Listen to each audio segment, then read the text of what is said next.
Well, hello there! So there's a lot of things to talk about in Final Fantasy XIV, and there's quite a lot of things I would like to talk about it. But because I know I have a lot of things I want to say about it, the idea of writing a script for every little thing I want to say about it just seemed a little too daunting for me. So with that said, let this video be the first of a new series called Unscripted Thoughts.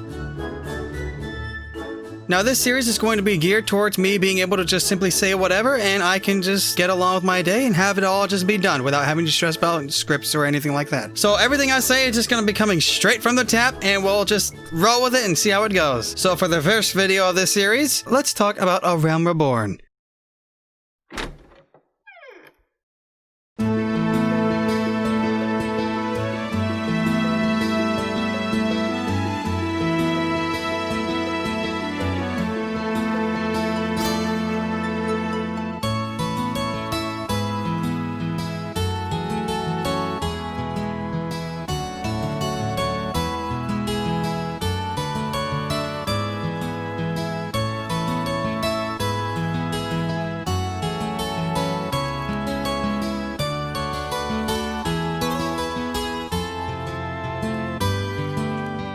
Oh, and before I go on, I should probably give you all the heads up that I'm going to be spoiling the entirety of A Realm Reborn here, including the post-patch MSQ. So, yeah, if you haven't completed A Realm Reborn, don't watch this, please. And I even mentioned the Shadowbringer trailer, and if you haven't seen that, also don't watch this, please. So, A Realm Reborn. Starting off with the journey, I kind of had my expectations set really low going in, because before I got into Final Fantasy XIV, I was seeing all these other people who were mentioning the game and trying to get other people to play the game, was that they kept urging everyone to just please at least tough it out through A Realm Reborn, because people kept saying that A Realm Reborn was by far the weakest of the whole thing, outside of 1.0, but you can't play that. So my expectations were set super low, like dirt to the ground when I heard all that. But going through the actual story itself, everything was just a good time because it was exceeding my incredibly low expectations. Now, I'm gonna keep by what I said when I said the quests were similar to WoW, in which it was just a bunch of fetch quests and just kill X amount of things, please, and come back, because it's pretty much like that for a good while, and there were quite a few of those because I went through the MSQ before they even changed the A Realm Reborn stuff going on with patch 5.3. So I don't know what they all got rid of, but I probably won't remember it if I do go back through it, because I feel like I kind of just forgot a whole bunch in A Realm Reborn, because there's a lot of things in there that just didn't feel really relevant. But going to the main story of things, I started in Gridania because Lancer and whatnot, and honestly, a whole bunch of that segment was just a giant blur. I hardly remember a thing outside of Mr. Ascian making a giant rock monster. Rock lobster!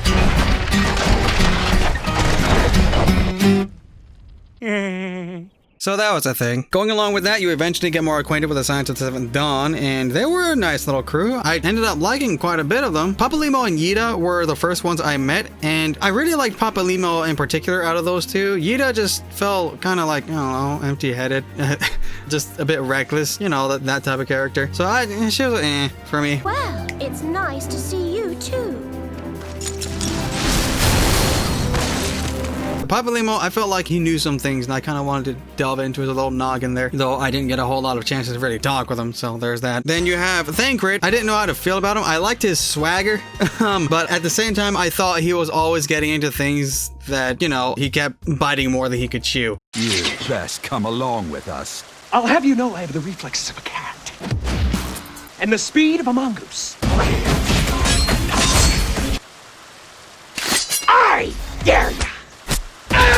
Then you have Y'shtola, who I liked all around. She seemed like a really competent and active character in the whole story. She didn't get a whole lot of screen time during A Realm Reborn, but whenever she was around, it felt like things were going to start getting done, because she seemed to be the type to keep things moving. I don't know, there was something about her that felt like things were really just pushing along whenever she was being involved, and that real progress is being made. And then there's Phillia. I liked her. I really thought her as like a really friendly individual. She always stood next to that desk and didn't really do a whole lot of stuff. Sure, yeah, she was in the leadership position and did pretty much all the leading and stuff. I don't know, she was just always sitting there, and anytime there was some type of actual thing that came up, she didn't really do anything. FBI, open up! I surrender myself on the condition you spare the... So to me, she seems like the least combat capable, but at heart, she was a really nice person and I could get along with her and I liked her. It's just, it was kind of obvious that she was being set up to be able to fit the whole damsel in distress role because that kind of happened more than once. So outside of that little whole plot cliche thing, I liked her as a character. Then you have Urianger, and at this point, he seemed like the reliable book nerd source of information of stuff, and he pretty much was. You just had to sort through the way he spoke in order to get what he was saying because he speaks in Old English, and that was I had to do quite a few takes just reading through what he said to understand what he says. Does that mean I'm an idiot? Probably, but that's just my thoughts on Urianger. He was kind of there and just being, you know, the font of knowledge. Yeah, I could deal. Then you have Alphino. He was a bit of an enigma to me during A Realm Reborn. He seemed like he knew an abnormal amount concerning his age. Like, he seemed to know a bunch of the ins and outs of how things worked and how to, like, pull some strings. And I was like, aren't you, like, 14, dude? So I didn't quite know how to feel about him because this whole time I felt like he was setting up some type of betrayal, but done in, like, a suave way of a sorts. So the whole time Alphino was around, I kind of, like, had my guard somewhat up, but even though he was actually there most of the time when you needed help and help guide everything and put things into motion. So I guess I was just being a little paranoid because this game likes to throw betrayals at you. So going through along all of that, you end up meeting Ifrit. Actually, you meet Ifrit before you meet the Scions, and it did leave an interesting plot point saying that anyone who gets possessed by the primals, there's no way of saving them. You just gotta off them. And that led to some like dangerous speculations I had, like, oh gosh, it's like a zombie type of situation where if any of my friends get affected by this, they're gone. It's like they're zombified, and it's like, no, just thinking about it, I was like, oh no, I can see this being a problem. But you being the warrior of light and being completely immune to all that you're just okay. You're just, okay, you do all of it because the Scions can't do jack. So there's that. Going on to Titan. By the way, on the freaking pre-quest to Titan, that freaking guy, I was right there with Stoller. I was like, did you not hear us? We don't have any time. And he was like, not my problem. Gosh, that guy made me just go all over the place for a stupid freaking banquet. Freaking rich people things, dagnabbit. So there was that annoying, like, I'm guessing infamous quest that you had to do. Also, I find it freaking great that the Goblin people are doing an absolute tragic war of life through death over a cheese recipe. That's a thing, and I appreciate that being a thing. The almighty holy cheese. But anywho, back to the topic. You get this quest after you beat Titan and it says all good things. And I was like, I don't like the sound of that. I know how the rest of that phrase goes. And then guess what? The freaking Waking Sands shootout happens. And I'm like, because here's the thing. Before I turn in any MSQ quests, I talk with all the other relevant NPCs nearby and see what else they have to say. And when I was at the Waking Sands, I went and talked with the little adventure groups in the back room. And I was seeing their whole little story and their little adventure they were going through. And so I was kind of cheering them on throughout their journeys and whatnot. Then the Waking Sands shootout happens. And people die. Like, I wasn't concerned for the safety of the Archons of the Signs of the Seventh Dawn because I saw the trailer Shadowbringers because I happened to be AFK at the main menu longer than 30 seconds. And I watched all of that, and after seeing that, my suspense for any of the Signs of the Seventh Dawn was just completely evaporated from there until all the way to the end of Stormblood. So yeah, word of warning to anyone trying to get their friends to play the game. Have them avoid all the trailers. Because I heard Heaven's Word does it pretty bad too. And I haven't seen that one yet. But just have everyone avoid all the trailers. Because they pretty much spoil the story by seeing it. But going back to what I was talking about. The Signs of the Seventh Dawn, I was fine with, like, yeah, they're going to get kidnapped, but they're going to be fine in the end. I'm going to save them probably. But the other side characters, them I feared for. And who'd I see outside? Waiting to be put in a caravan? They're the little adventure people back there. The people who didn't make it. And it was really freaking tragic and sad to me. That hit me because I was like, they had such huge high hopes. And I was so sad. That was a very sad moment. I was upset with that. I was. But at the same time, that also means the writers did their job. I was like, good job, writers. You made me feel things. Going along through that, you end up doing a bunch of sad stuff at the graveyard. You end up meeting the Final Fantasy's resident Cid. Then you gotta go to Kurthus and start trying to get your way into Ishcard. You have that one really freaking annoying Inquisitor guy who pops out of thin air every time you make any progress anywhere. Then you go to an abandoned fortress somewhere and kill a bunch of dragons, and then an Ashen pops in and wakes up the really big dragon. I just wanted to say, I'm glad you came along. Nani? Sorry to pop in unannounced. Wait a minute. Who are you?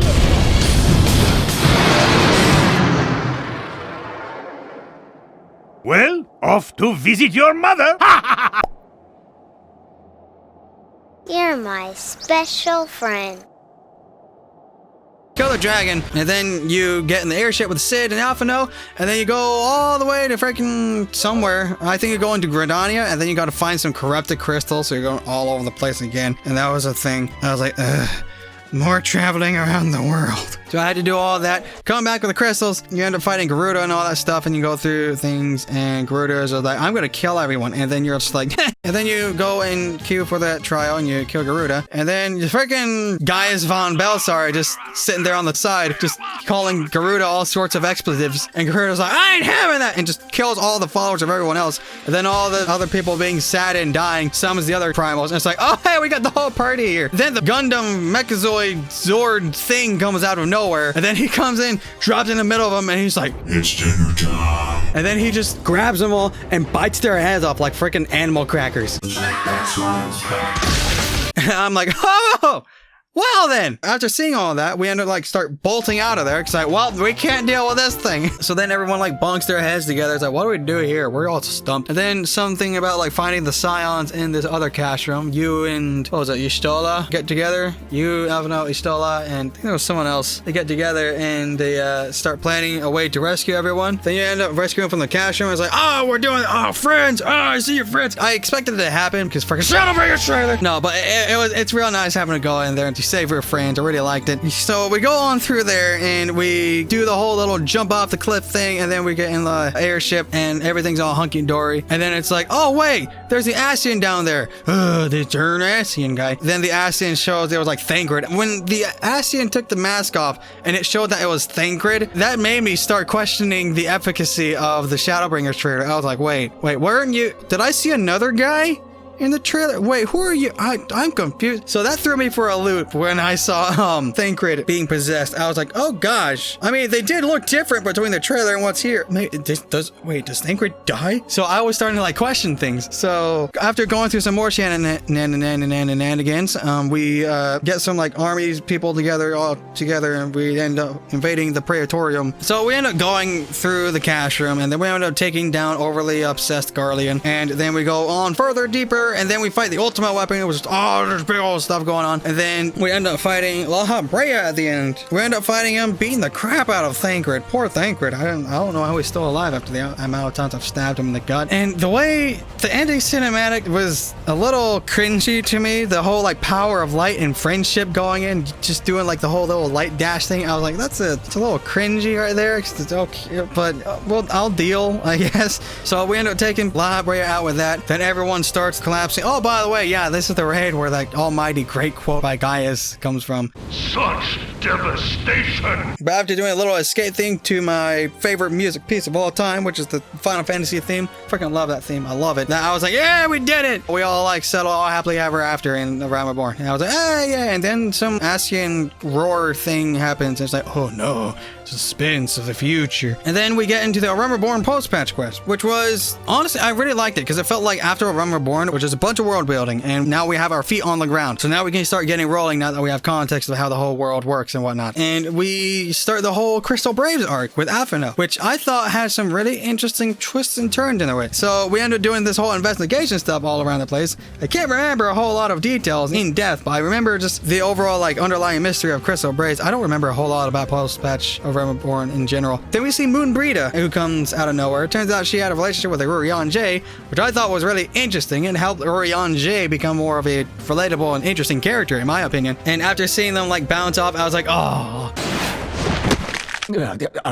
Unhand me. Hey, that's sweet. And then she ends up discovering something extremely helpful for us in being able to wipe out an Ascian for good. But by the time she's ready to like do the first test, we had the invasion of the Ascians into the Waking Sense. They end up killing Phillia. And I'm like, what the crap? We go in there. Interesting little fight in that little dimension. And then at the end of that whole little endeavor, Moon Brita does her little self-sacrifice thing with the crystal. And after she does that and Urian J gets the news of it, his voice actor, who I am also aware is the same voice actor as Balthier from Final Fantasy XII, he started having this shaky voice, this weak, quaking voice, and I was just like, oh, That was well delivered. Well done. Props to the voice actor for delivering that line as well as he did. So then we keep on going through the whole thing, and the whole Crystal Brave thing ends up going to a climax with the Parting Glass MSQ quest. I had to put myself in the shoes of someone who's like experienced that as current content, and I could just imagine the amount of overall just like freakouts that moment might have sparked for all these players, because I was just like, wow, this is a really freaking big moment for your character. The biggest moment. Like, yeah, you take out the ultimate weapon, but you've killed gods before.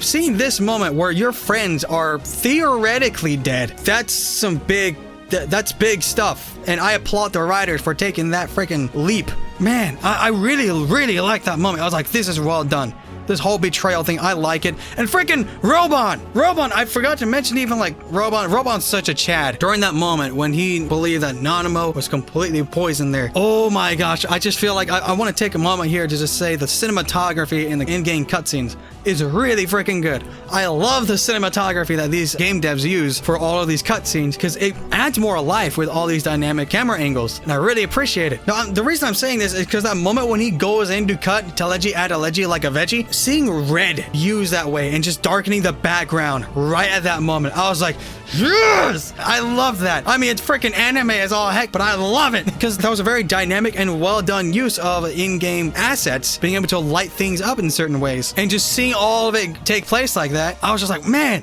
this is so cool.